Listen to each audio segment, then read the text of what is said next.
Assalamualaikum warahmatullahi wabarakatuh, teman-teman sekalian. Kali ini kita akan belajar tentang statistika. Apa itu statistika? Statistika adalah ilmu yang mempelajari tentang metode pengumpulan, penyajian data dalam bentuk daftar atau grafik, pengolahan data, dan penganalisisan, sehingga menghasilkan suatu kesimpulan atau informasi yang berguna tentang suatu hal.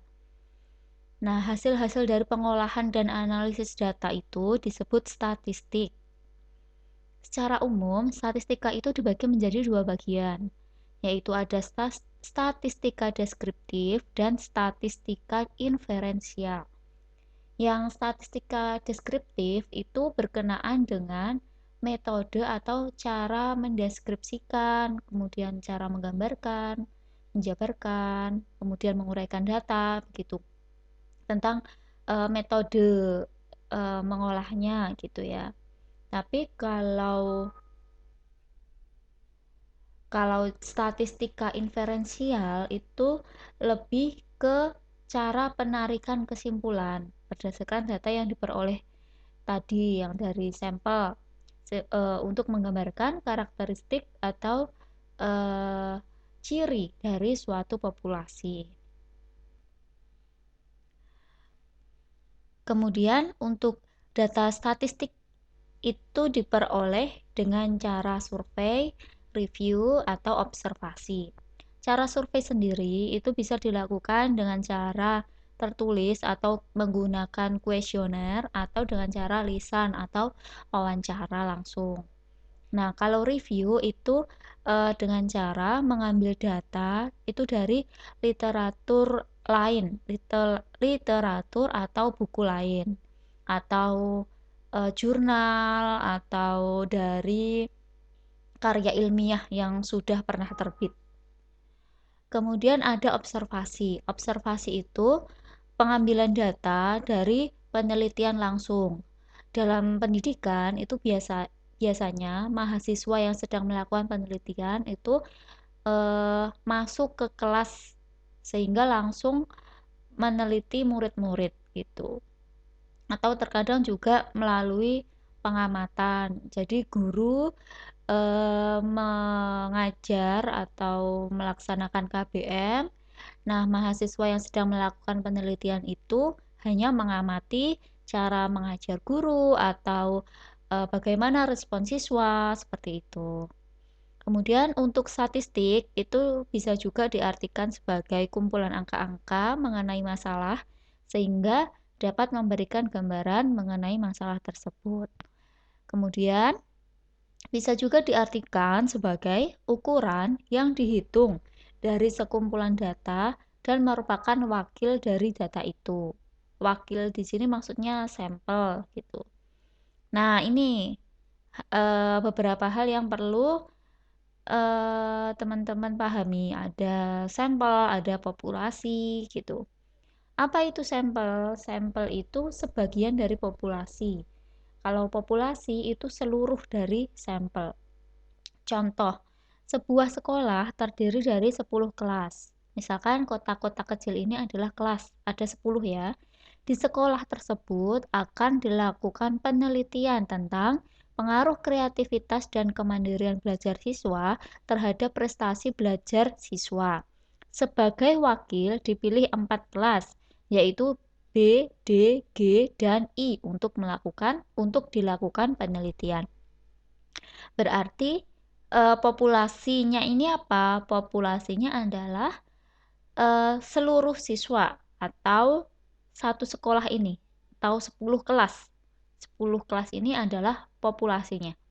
Nah, sampelnya apa? Sampelnya adalah kelas-kelas yang ditunjuk tadi. Ada kelas B, kelas D, kelas G, dan kelas I. Sehingga sampelnya ada 4 kelas. Gitu ya.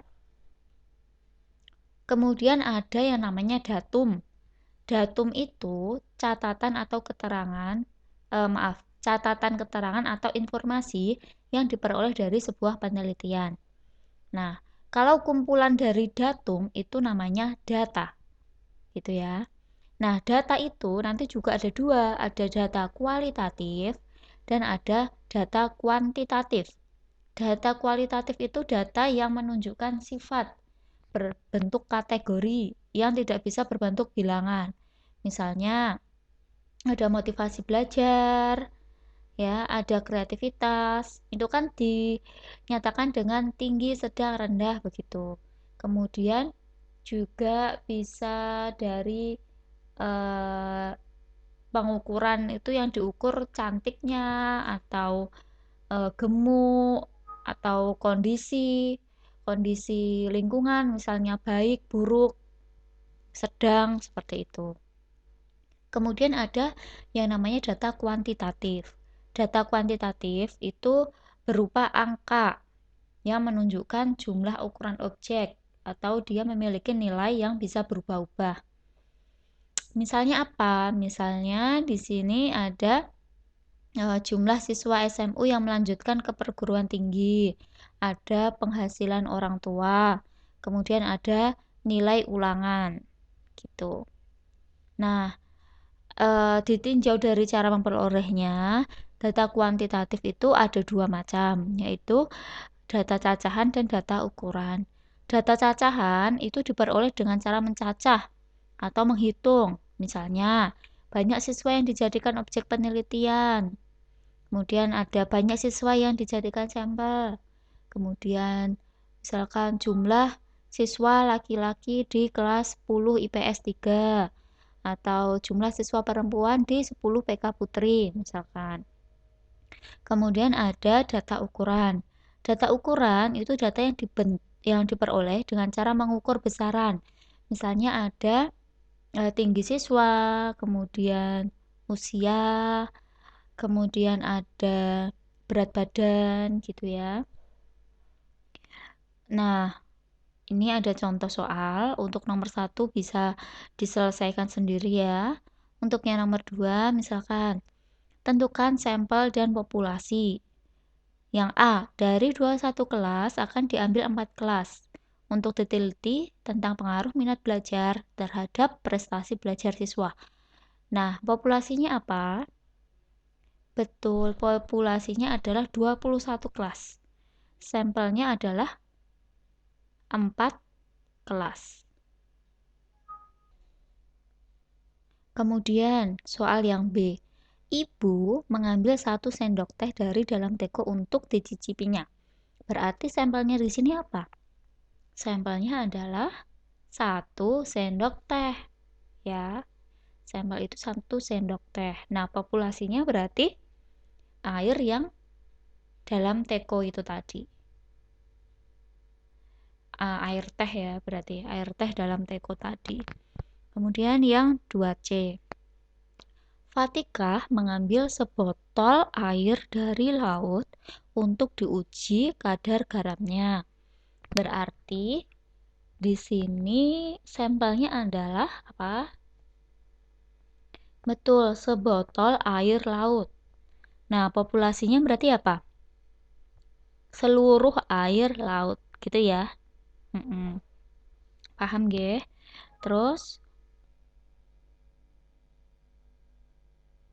satu kelas, ini ya soal nomor 3. Satu kelas terdiri dari 40 siswa. Dari 40 siswa, dipilih 10 siswa untuk diteliti. Keterangan-keterangan yang diperoleh dari 10 siswa tersebut adalah, nah, teman-teman ingat ya tadi ada datum, ada data, kan gitu. Nah, untuk nomor urut 1 dengan tinggi badan 157 cm dan berat badan 50 kg yang nilainya 7 memiliki motivasi sedang. Nah, ini merupakan satu datum. Kemudian, nomor urut 5 memiliki tinggi badan 147 cm dan berat badan 44 kg yang nilainya 9 memiliki motivasi tinggi. Nah, itu juga dihitung satu datum. Artinya, kumpulan dari 10 datum ini bisa disebut dengan data. Gitu ya. Nah, sekarang manakah yang merupakan sampel dan manakah yang merupakan populasi. Yuk, kita lihat yang di sini. Satu kelas terdiri dari 40 siswa. Dari 40 siswa dipilih 10. Berarti sampelnya adalah 10 siswa. Gitu ya. Berarti populasinya apa? Populasinya adalah satu kelas yang terdiri dari 40 siswa. Gitu ya. Selanjutnya yang B. Sebutkan mana yang disebut data kualitatif dan mana yang disebut data kuantitatif. Data kuantitatif itu berupa angka. Kalau kita lihat yang berupa angka itu ada 3 ya. Berarti data kuantitatif itu terdiri dari tinggi badan, berat badan, dan nilai. Nah, kemudian ada yang namanya data kualitatif. Data kualitatif tadi kan yang berbentuk kategori, ya, yang berbentuk kata-kata misalkan. Berarti di sini yang termasuk data kualitatif adalah yang motivasi, gitu nggih. Kemudian mana yang disebut data cacahan dan mana yang disebut data ukuran. Nah, kalau tinggi badan itu bisa diukur menggunakan apa? Meteran. Kemudian berat badan bisa diukur ya menggunakan timbangan. Kalau nilai juga bisa diukur ya menggunakan soal ulangan gitu. Berarti ketiganya ini merupakan data cacahan. Data ukurannya ada enggak? Tidak ada. Gitu. Kemudian nomor 4 dan 5 bisa dicoba sendiri. Nah, dari sini kita lompat dulu ke penyajian data.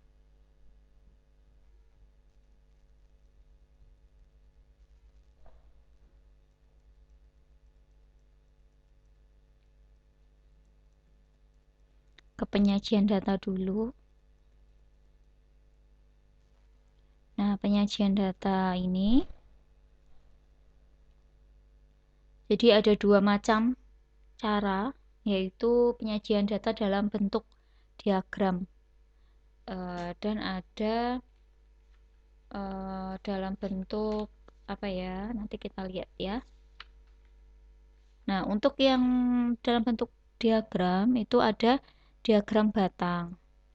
Diagram batang itu bentuknya, maaf,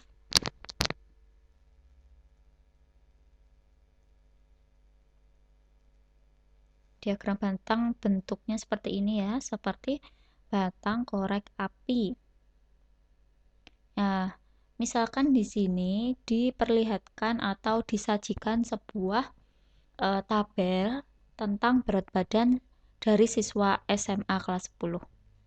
Jadi ini ada frekuensinya itu dari 31 sampai 35, itu jumlahnya ada 5 sampai 56 sampai 60 itu jumlah siswanya ada 4.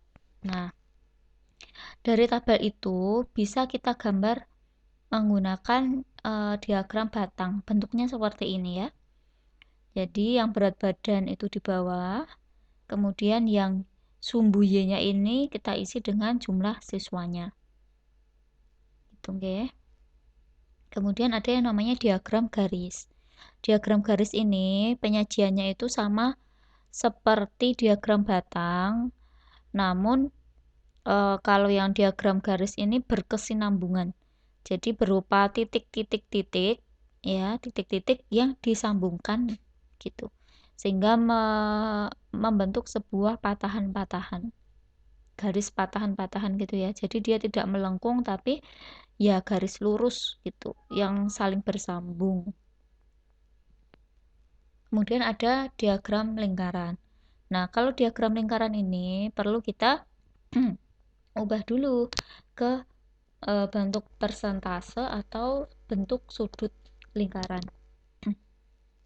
Nah, kalau persentase berarti kita harus mengalihkan dengan 100%. Kalau sudut berarti dikalikan 360 derajat. Nah, caranya adalah ini kan sudah ketemu jumlahnya masing-masing ya.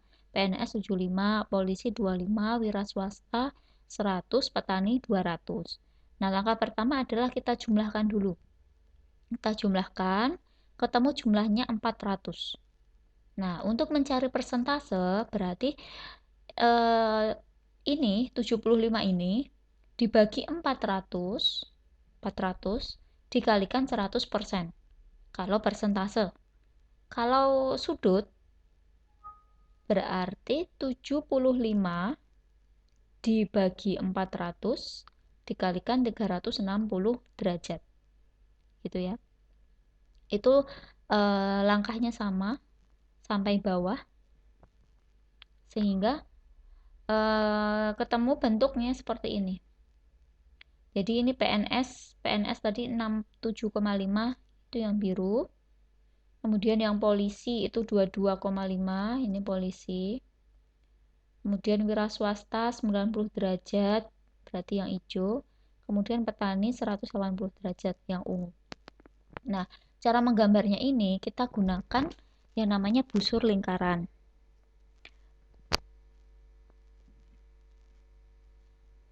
Menggunakan busur, terus kita buat biar mudah ya, berarti 180-nya dulu, baru setelah itu 90, baru setelah itu kita buat sisanya. Itu tadi diagram lingkaran, kemudian ada diagram lambang atau piktogram. Piktogram itu cara penyajiannya dalam bentuk lambang atau gambar. Misalnya di sini tingkat pendidikan TK ada 1000, SD 1200, SLTP 1800, SMU 1400. Nah, ini misalkan mau menggunakan lambang love nih ya, lambang love, lambang hati. Nah, lambang hati ini harus kita cari dulu perwakilannya berapa. Satu hati itu mewakili berapa orang. Kalau di sini satu hati mewakili 200 orang. Berarti kalau 1000 berarti kita perlu menggambar berapa? 5 hati. Kalau 1200 kita perlu menggambar 6 hati. Kalau 1800 kita perlu menggambar berapa ini? 9 hati dan seterusnya. Itu ya. Jadi untuk perwakilannya ini misalkan satu hati itu mewakili berapa orang. Nah, itu ini bisa berubah-ubah. Bisa berubah-ubah. Kebetulan di sini mewakili 200 orang. Gitu. Kalau mewakili 100 boleh enggak? Boleh, cuman nanti kan piktogramnya akan panjang gitu ya. Sedangkan fungsi tabel atau fungsi diagram itu kan digunakan untuk biar lebih ringkas gitu, lebih memudahkan kita dalam membaca data gitu ya. Kemudian ada diagram kotak garis. Diagram kotak garis ini kita perlu mencari X minimal, kemudian ada namanya kuartil bawah, kuartil atas, X maksimal atau nilai maksimalnya, kemudian ada median atau Q2. Nah, kalau diketahui data seperti ini, kita perlu mengurutkan dulu dari yang terkecil. Nah, di sini sudah saya urutkan ya, ada 2, 4, 6, 7, 10, 12, 13, 14, 15. Di mana jumlahnya ini ada 9. Nah, dari sini kita tahu bahwa nilai terkecilnya adalah 2, kemudian nilai terbesarnya adalah 15. Nah, median itu kan nilai tengah. Kalau jumlah datanya itu ada 9, berarti nilai tengahnya itu di data ke-5. Data ke-5 ini adalah 10. Nah, berarti mediannya itu nilainya 10. Kemudian ada kuartil bawah. Kuartil bawah itu yang depan sini. Nah, 10-nya ini nggak katut ya. Dengan batas ini berarti ada 2, 4, 6, 7. Kita cari nilai tengahnya. Berarti kan di antara data kedua dan ketiga. Data keempat ditambah data 6. Berarti 4 tambah 6, 10 dibagi 2. 4 tambah 6 bagi 2. Berarti 5. Gitu ya. 5. Kemudian ini tadi ya, yang kuartil atas itu di atas 10 berarti ada 12, 13, 14, 15 ini. Ini kan ada 4 data ya, 1, 2, 3, 4. Nah, nilai tengahnya itu yang di tengah-tengah ini, berarti antara 13 dan 14 ini. Berarti 13 ditambah 14 dibagi 2. Berapa itu? 13,5 itu. Nah, berarti udah ketemu seperti ini. Baru kita hubungkan dengan garis seperti ini. Gitu. Kemudian ada yang namanya diagram batang daun. Diagram batang daun disusun dengan memisahkan setiap data dalam dua kelompok. Nah, ini ya, batang 2, berarti ada 25, kemudian 27. Nah, berarti jumlahnya ada berapa? Ada 2. Kemudian yang batang 3, batang itu maksudnya kayak angka puluhan, daun itu satuan gitu. Nah, frekuensi itu jumlahnya. Misalkan di sini ada 30, kemudian ada 38, berarti batangnya 3, daunnya 0 dan 8. Kemudian ada 45, berarti batangnya 4, daunnya ada berapa nih? Ada 5, kemudian 6 ya, 6, kemudian 8 karena 48, kemudian ada 9 karena 49. Kalau dihitung ada 1, 2, 3, 4. Frekuensinya adalah 4 gitu. Kemudian udah selesai. Nah, ini diminta untuk membuat diagram lingkaran. Kemudian diagram kotak gitu. Nah, tadi ya selain eh, penyajian data bentuk diagram, ada juga penyajian data dalam bentuk tabel. Nah, nanti ada frekuensi tunggal, itu ada frekuensi kelompok. Nah, untuk tabel distribusi frekuensi itu ada 2 macam, yaitu tunggal dan kelompok.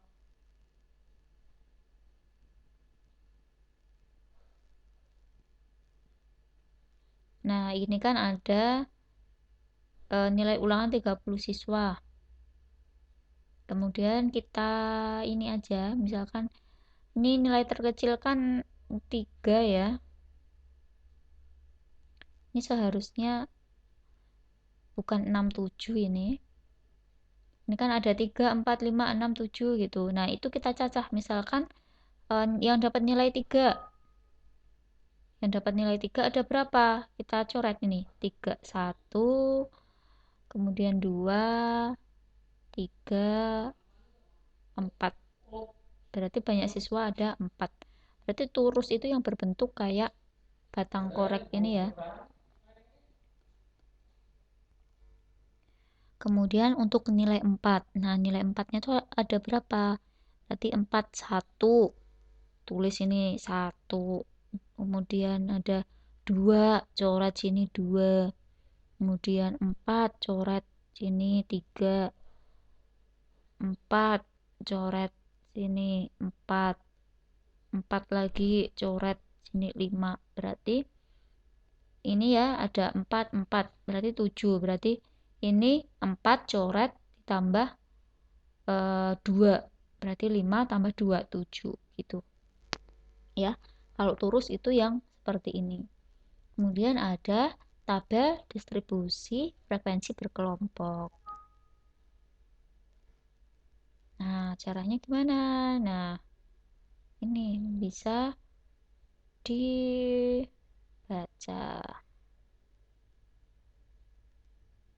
pakai log-log. Nah, log-log ini kita carinya itu pakai tabel atau bisa pakai kalkulator. Memang kalau statistika itu lebih banyak menggunakan kalkulator.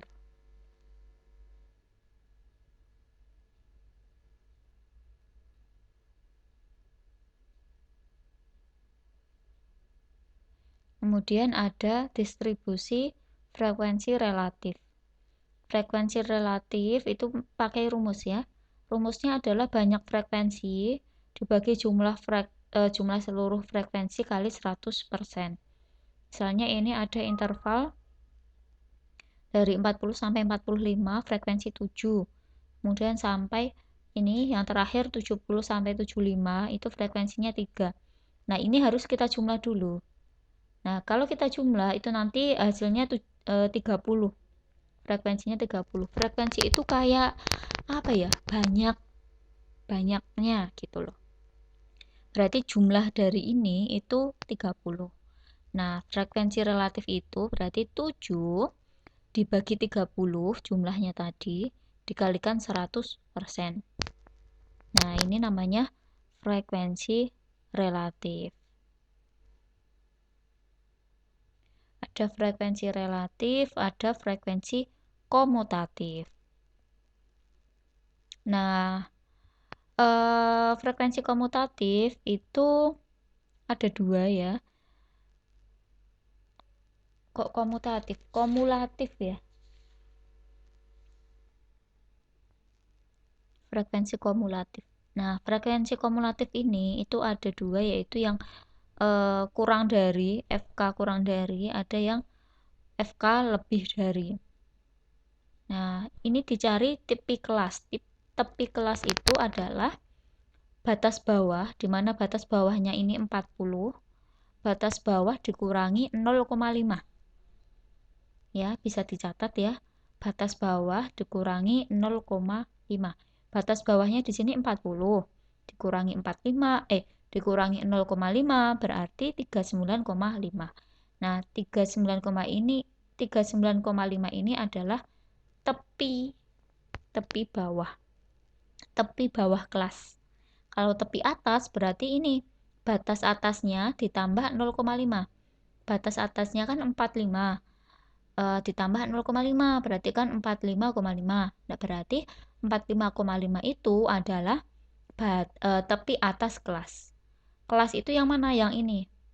Ini ada kelas 40 sampai 45, kelas 46 sampai 51, kelas 52 sampai 57 dan seterusnya. Nah, kemudian FK kurang dari. Kemudian ada FK lebih dari.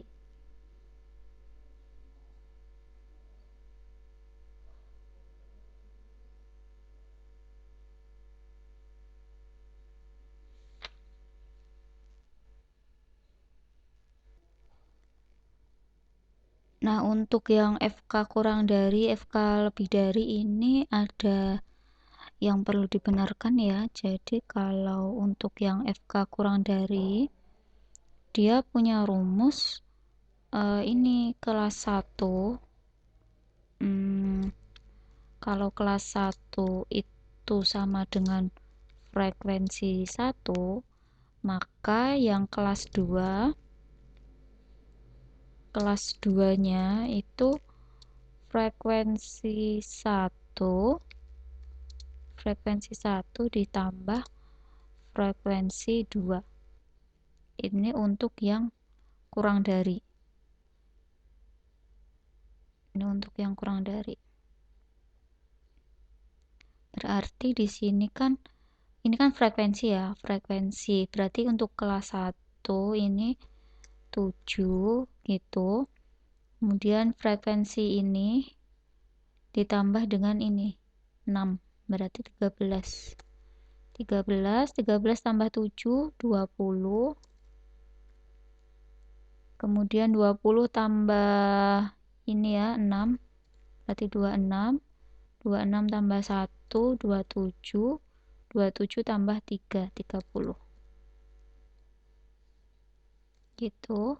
Kemudian ada FK lebih dari. Untuk yang FK lebih dari itu punya rumus yang kelas 1 itu sama dengan jumlahnya. Terus kalau kelas 2, frekuensi di kelas 2 maksudnya itu sama dengan jumlah dikurangi frekuensi 1. Gini saya tandai pakai warna biru. Nah, kita kan tahu ya bahwa jumlahnya tadi ada 30 ya. 30 benar. Kemudian 30 dikurangi frekuensi 1. 30 kurangi 7. 2, 3. 23 kurangi 6. 17. 17 kurangi 7. 10. 10 kurangi 6. 4. 4 kurangi 1. 3. Nah, pas di sini. Gitu ya. Ini adalah frekuensi kumulatif. Kumulatif atau kumulatif. Kemudian ada yang namanya ogive, histogram, poligon. Ya, ini hampir sama. Kalau ogive positif itu dibentuk dari daftar distribusi frekuensi kumulatif kurang dari. Kalau ogive negatif dibentuk dari daftar distribusi frekuensi kumulatif lebih dari. Nah, ini yang kurang dari, ini pakainya yang ogive positif, kalau ogive negatifnya itu yang lebih dari.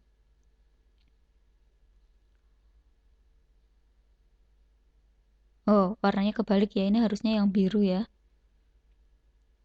Kemudian ada histogram, ada poligon. Histogram bentuknya seperti ini. Saya turunkan. Namanya histogram. Kemudian ada poligon. Poligon ini seperti apa tadi? Diagram garis ya. Nah, udah selesai. Masuk ke lembar kompetensi. Nah, sekarang silakan dicoba sendiri di rumah ya untuk ini. Besok selanjutnya kita masuk ke ukuran pemusatan data tunggal. Nah, terima kasih teman-teman sudah memperhatikan penjelasan dari saya. Kita sama-sama belajar ya. Jadi nanti misalkan ada kesalahan saya dalam menyampaikan materi, mohon diingatkan gitu nggih. Semoga bermanfaat. Wassalamualaikum warahmatullahi wabarakatuh.